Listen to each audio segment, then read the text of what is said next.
the ability to understand how salient is this point as distinct from that. And this isn't then about looking back with hindsight. This is about actually at the time, what did we know?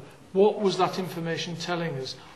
Then what did we do on the basis of that? And that does require fairly high-level analytical skills, and it does require management skills that are there to check and challenge.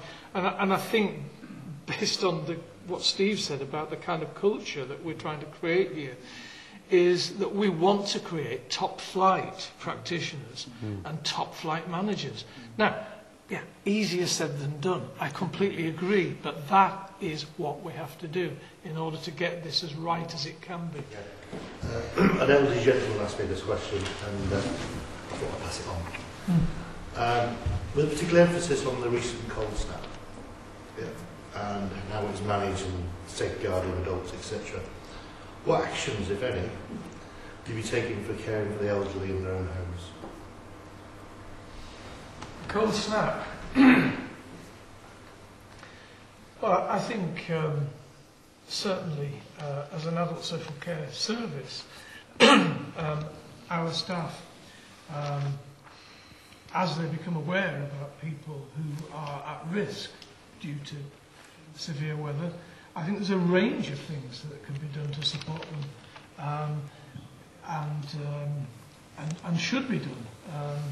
I think the bigger concern for me would be those people that we don't know about, and that's where we're back to things like taking a whole council response to the gritting of pavements. I've been talking to Councillor Daniels just today about two of her constituents who took a tumble, and she was concerned about that, and rightly so. So I think that it's back to all of us taking responsibility for older people in our communities. But certainly where someone is referred to one of my team when we do start running services in Cheshire West, I would expect people to be innovative and creative and responsive to those situations. And there's a whole range of things that you can do depending on the person's own circumstances. I think I'd just add to that by saying, obviously this is where the fact that we're moving to one council rather than two-tier government, there should be more opportunities in joining up, and it should be easy to do than perhaps it has been done before. So, for example, in terms of the area of private sector housing, which has been a district responsibility, but adult social care in a county council, it may well be there's a whole range of things we can do around providing services around repairs for housing, around insulation for housing, around help with fuel bills, linked in with support through housing benefit. There are a range of things where we can target at particular client groups or particular neighbourhoods where we know that there's a particular issue.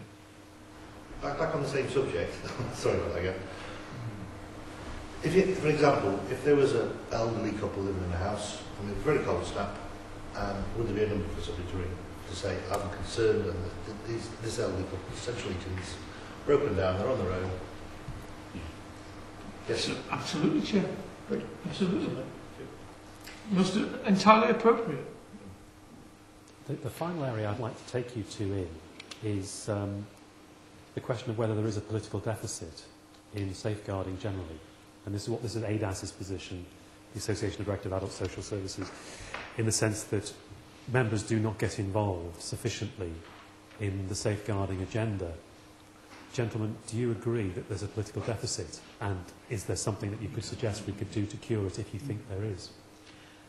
My honest answer to that is I don't know at this stage. Certainly, speaking very parochially from my current position, there is no political deficit in my current position. There is a very strong presence in the broadest sense, political leadership at the highest level around safeguarding of adults and indeed children and young people, and indeed communities, the whole community safety agenda. A very clear political lead and a very clear understanding of the data. And I take your point about tick boxes, and they can add up however you want them. So actually, for me, they present more questions than they do, and in the sense that they prompt good questions are a good thing, and indeed scrutiny.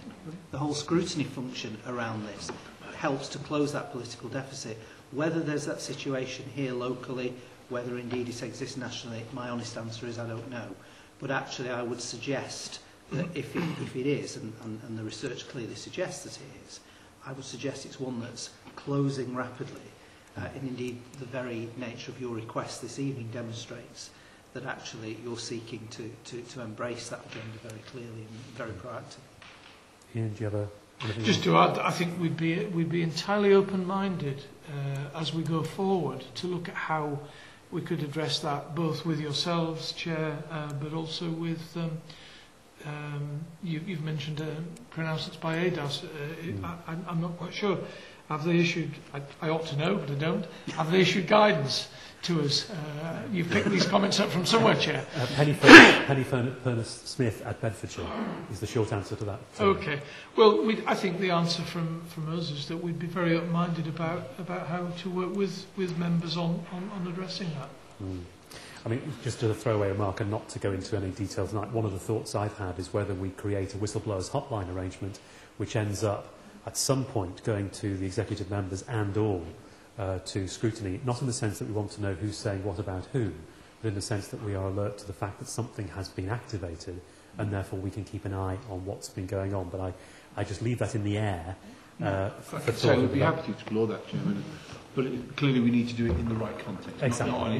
It's not now. It's not now. It needs detailed work. Members, do you have anything else you'd like to add, or can we excuse the gentleman?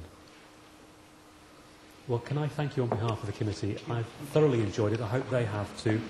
Thank you very much. You're welcome to stay if you wish to do so, if you have other business, but I understand if you wish to go. Thank you. Thank you. That's good.